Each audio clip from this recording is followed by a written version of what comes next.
Subscribe कीजिए हमारे channel को और बेल आइकन को दबाइए हमारी लेटेस्ट भजन की वीडियो सुनने के लिए। लेकर आई हूँ। अनंत चतुर्दशी का व्रत भादो माह की शुक्ल पक्ष की चतुर्दशी अर्थात 14 को बनाया जाता है। इस दिन अनंत महाराज की पूजा की जाती है। अनंत महाराज भगवान विष्णु का ही एक रूप है, उनकी पूजा की जाती है। पूजा के पश्चात रोट की कथा कही जाती है और बाजार में मिलने वाले रेशम और सूत के अनंत को पूजा के पश्चात गले में या बाजू पे बांधा जाता है।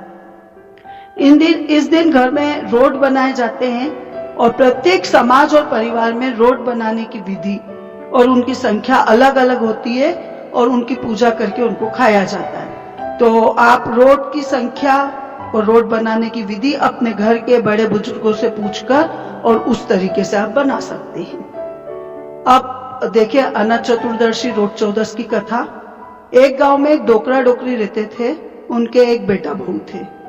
एक बार बेटा उनका जो होता है वो धन कमाने के लिए परदेश जाता है।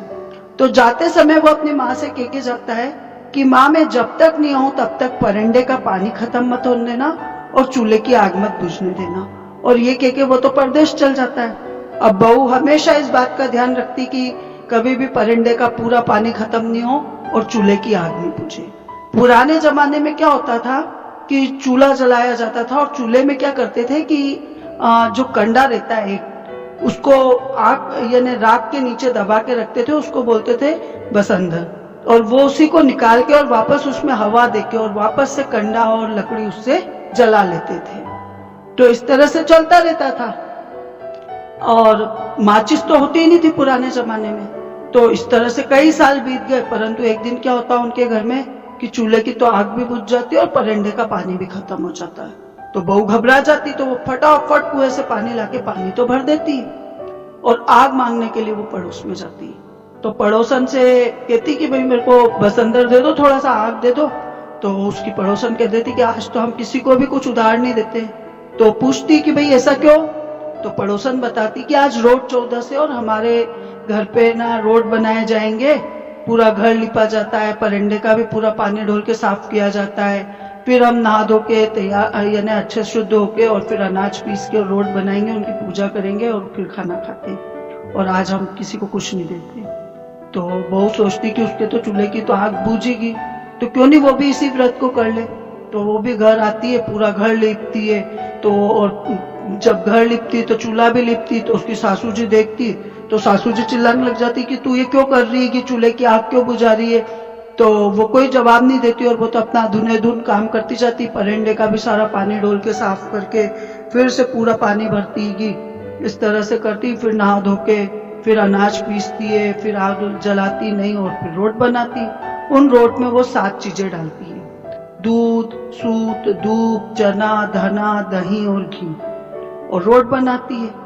पूजा करके अपने ससुर जी से पूजा करवाती उन रोट की और सास ससुर को खाना खिला के और वो भी खा लेती है। उस दिन उसका पति भी परदेश से धन कमा के लौटता है। अब इधर उनके घर में जैसे ही परंडे का पानी रिकता और आग बूझती है, वैसे उसके पति का काल आ जाता है। उसको गांव के पास पहुंचता है वो समय, और रास्ते में उसको एक सांप मिल जाता है जिससे कहता है कि मैं तो तेरा काल हूं, मैं तो तेरे को डसूंगा।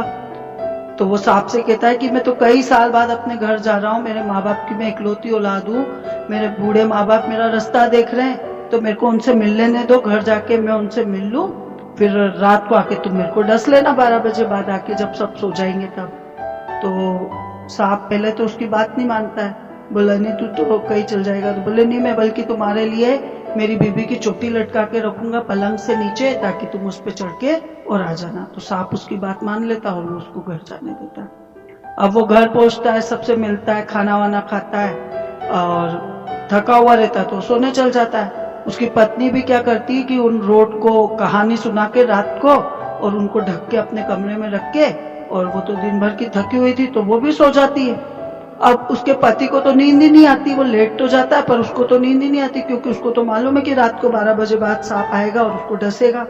तो उस चिंता में घबराहट में सो ही नहीं पाता है। इधर 12 बजते ही थोड़ी देर बाद ही सांप आता है और उसने बहू की चोटी नीचे कर रखी थी, तो सांप चढ़ने लगता है। तो वो सारे जो रोट रखा हुआ था उसके कमरे में ही रखा हुआ था, तो रोट में बैठे हुए धना, चना, दूध, सूत सब कहते हैं कि इस बहू ने पहली बार तो रोड बनाया, और आज ही यदि इसको इसके पति को सांप ने डस लिया तो हमको तो कोई मानेगा ही नहीं, हमें तो कोई नहीं पूछेगा, तो हमको तो इसके पति को बचाना पड़ेगा, सांप को मारना पड़ेगा।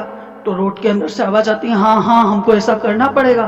तो ऐसा सोच के वो सारे रुई, चना, धना वगैरह सब अलग अलग हथियार का रूप धरते, कोई तलवार बनता, कोई ढाल बनता, कोई कटार बनता, और सब रोड में से निकलते और उस सांप को मार के और वहीं एक टोकरी पड़ी हुई थी उससे ढक देते और वापस रोड में चल जाते हैं। बहू का पति चुपचाप ये सब चीजें सुन रहा था और देख रहा था, और वो भी फिर उसके बाद जब वो सांप मर जाता है तो वो भी निश्चिंत हो जाता, तो वो सो जाता है। अब बहू तो सुबह उठती है और वो तो बेचारी रोज के जैसे ही अपने काम धंधे में लग जाती है।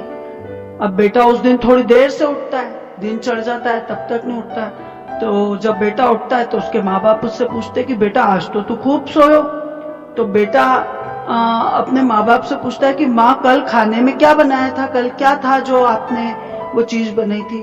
तो उसकी माँ तो भरी हुई बैठी हुई होती है, तो वो बोलती हो ये थारी बहू सुने तो है ही नहीं, अने ने कल सारो परंडा को पानी भी बिता दियो और आग भी बुझा दी और पूरा घर लिपियो और फिर ये रोड बनाया कहीं देख के ही पड़ोस में से, और फिर पूजा करके और सभी ने जिमायो नरी देर से तो हम जिम्या।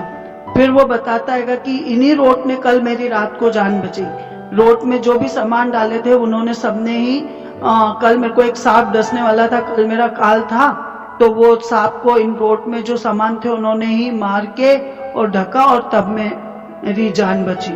उस दिन के बाद से ये बात सब दूर फैल जाती, तो राजा भी मुनादी करवा देता उस दिन के बाद से कि सब लोग अपने घर में परिवार में समृद्धि के लिए, शांति के लिए रोड बनाएंगे और पूजा करेंगे। और उस दिन के बाद से ही सब लोग अपने घर में परिवार की समृद्धि शांति के लिए रोड बनाते और पूजा करते हैं। पूजा के पश्चात रोड की कथा कहते हैं और बाजार में मिलने वाले रेशम और सूत के अनंत को पूजा के पश्चात गले में या बाजू में बांधते हैं। हे अनंत महाराज, हे रोट महाराज, जैसा उन्हीं बहुए टूटिया वैसा सबे ने टूट जो, कथा अधूरी हो तो पूरी कर जो और पूरी हो तो मान कर जो।